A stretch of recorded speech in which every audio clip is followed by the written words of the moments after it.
Every site on the Faroes seems to be bleaker than the last.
Every site on the Faroes seems to be bleaker than the last.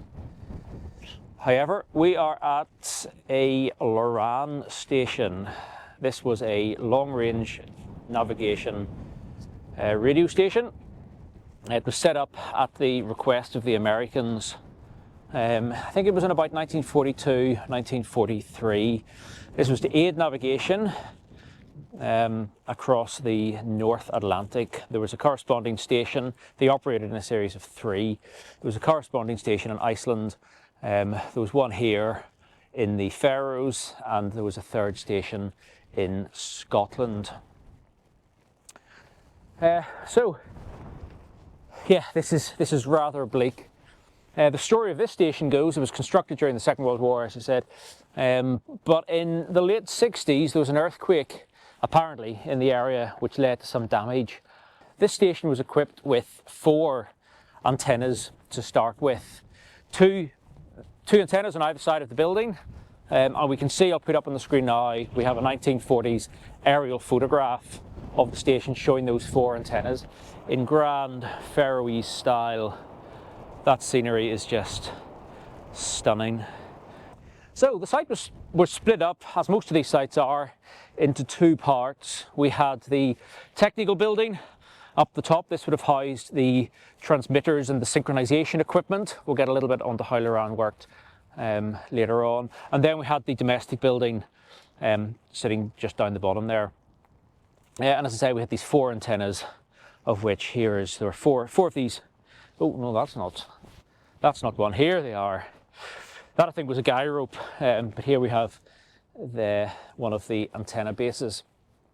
So yeah, inside the technical building would have been the equipment to operate this station. So LORAN was, if you look up Wikipedia, it says it was a hyperbolic radio navigation system. Wow, this is incredibly windy. So I'll try and do my best to be heard throughout this. Oh, let's nip inside and we can continue. So into the technical building. Oh, that's a little bit better. So in here would have housed the transmitting equipment. Not much left here, as often with technical buildings. We've got the red terracotta tile floor, 2 plinths. These plinths probably house the transmit equipment. 1 plinth on one side for the antennas that were held on the two masts there, and another one over the far side, and we'll have a look at those two antenna bases in a minute. And very little left, other than there are some very large armoured cables coming up through the floor of the building. By the looks of them, they're carrying the R.A.F energy out to the antennas. So we're going to brave outside again, and we'll go down and have a look around the outside of the building and down to the domestic site.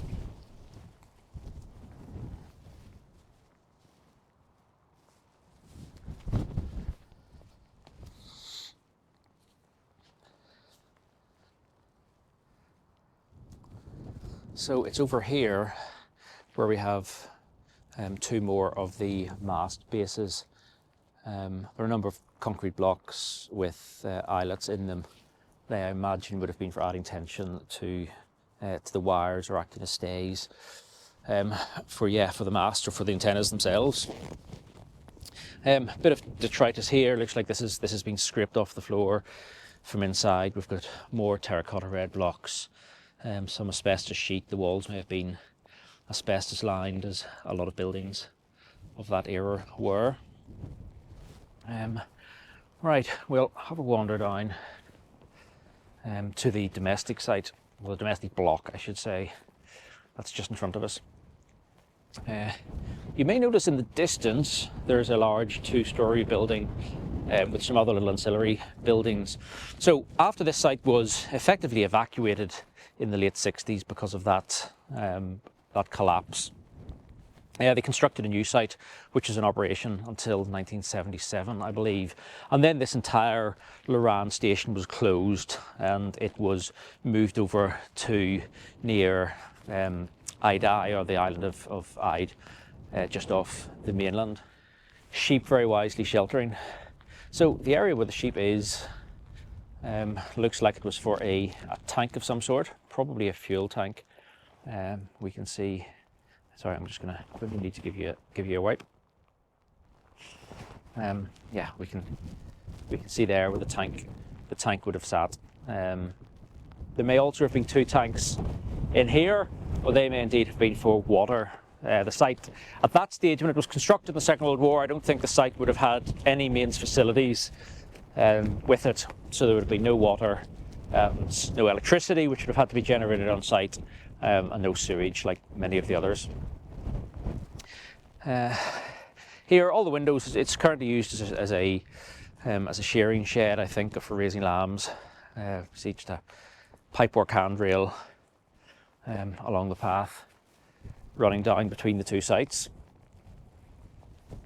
And we have the main doors to the front, and there are actually some large cables here running up the wall that looked like they would have been power cables at one stage.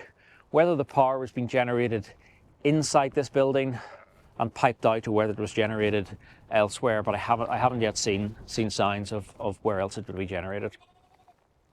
Now, really interesting feature about this building, which I noticed earlier on, was if you have a look at the paintwork up the sides with that brown colour, it looks as if this building had a camouflage paint scheme on it.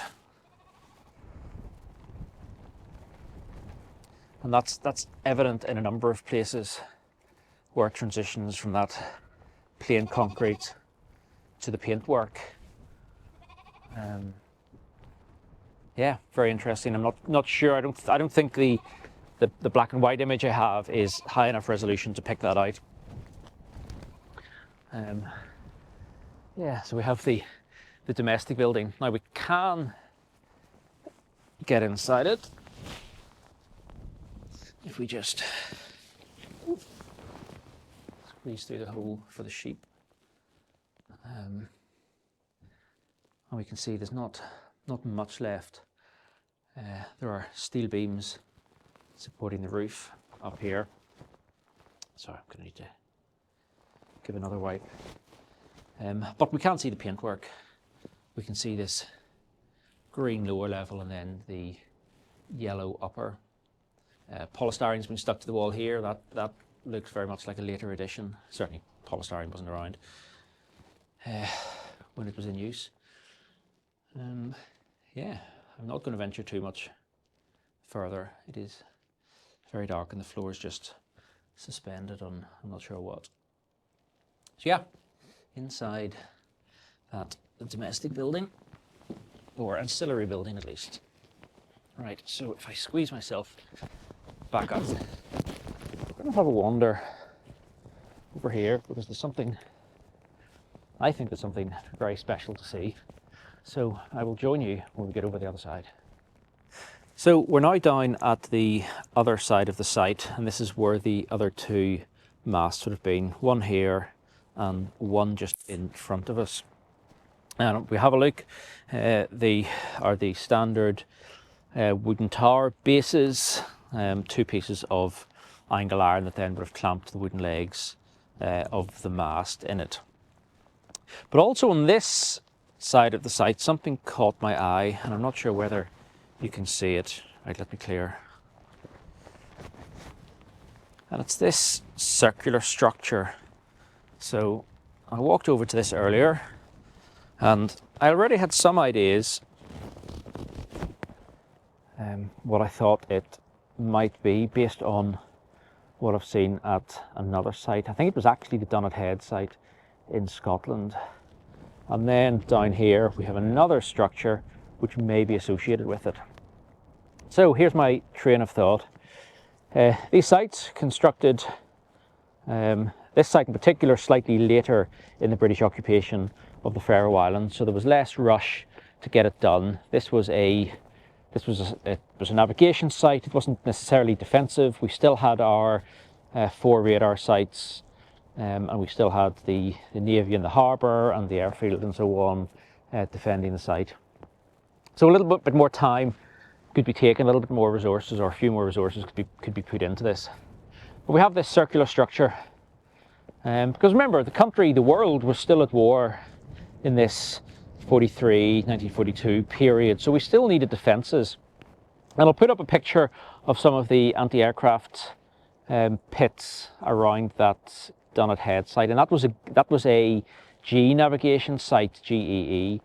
So G and LORAN were effectively using the same technology. The receivers on the aircraft were interchangeable, so a G-equipped aircraft could be equipped to navigate off LORAN beacons as well. So I think this is an anti-aircraft pit. It's far enough away from the main site to be defensive. If we look at the view that it has, so certain points in the landscape are good navigational points for enemy bombers, such as it could have been that inlet, the village at the end. So yeah, I think this may have been a pit for an anti-aircraft gun. Now obviously, without digging down and excavating and seeing if there are any holdfasts and what's below the pit, however, that's stepped. I think the ones at Dunnet Head are hexagonal. As I say, I can put up the photograph and confirm that. But that's what I think that is. A lot of effort has gone into constructing that. Now, making our way down, hopefully without getting the camera too wet, we have this unusual feature here. What do we have here? We have a structure that's been sunken into the ground. We have a small span Nissen hut silhouette at the far end. We have also a corresponding silhouette that would have been at the front end. So this would have been the front door effectively, and we can confirm it has corrugated iron, Regal tin, by the profile that's left in the concrete. We can see left side, right side for the door. And here we have it. Now, remember, this wasn't a defensive site, unlike the airfield and unlike some of the other facilities that were constructed to support the armed forces.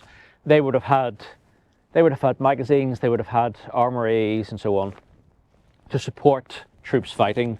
This site was very different, this didn't. So this probably had a permanent guard associated with it.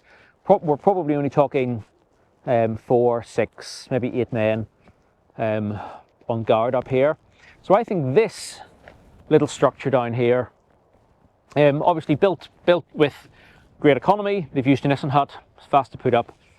I think this may have been the armory or the magazine for that light anti-aircraft gun position there. And when we look at the ground, so when we follow the stairs, we've got magazine here, we've got steps coming up, and then we have this path which has been laid out, so we can go and we'll follow that just to prove it. And as I say, whether this was magazine, whether it was armory, it may have served both purposes, although that typically wasn't the case. Yeah, then we've got this path, and you can see this has been very deliberately constructed, and this absolutely connects. You can see a little quarry pit where they've got the stones to build this raised path. Same here, this little quarry pit. This absolutely connects this part of the site and this possible. I almost say probable. I'm going to go out on a limb and say this is a probable light anti-aircraft gun position here. So that was a real gem, real find. I wasn't expecting to find that high resolution photographs of this area. Aren't very easy to find. I didn't find any other than that oblique black and white photograph. So to finish off, let's make our way back up to the transmitter building or the technical building, and here is the final base of the mast of one of those large antennas that would have supported this site. So there we have it. This is the LORAN, and it was a LORAN A station. A just being the level of technology. So this was A was the first type of LORAN station, and I believe a number with different technologies may have been in service at any particular one time. So knowing essentially what you were tuning to was important. So your equipment had to match, the receivers had to match the transmits or the LORAN chain you were tuning into. So wow, there we have it. I hope you enjoyed. Sorry for this breeze. It's blustery, it's cold. You can see I've got my gloves on. It's the middle of June. Okay, sorry, it's early June in the Faroe Islands. So there we have the Faroe LORAN A station walkabout. Well, I hope you enjoyed that video, and I'll see you all in the next one.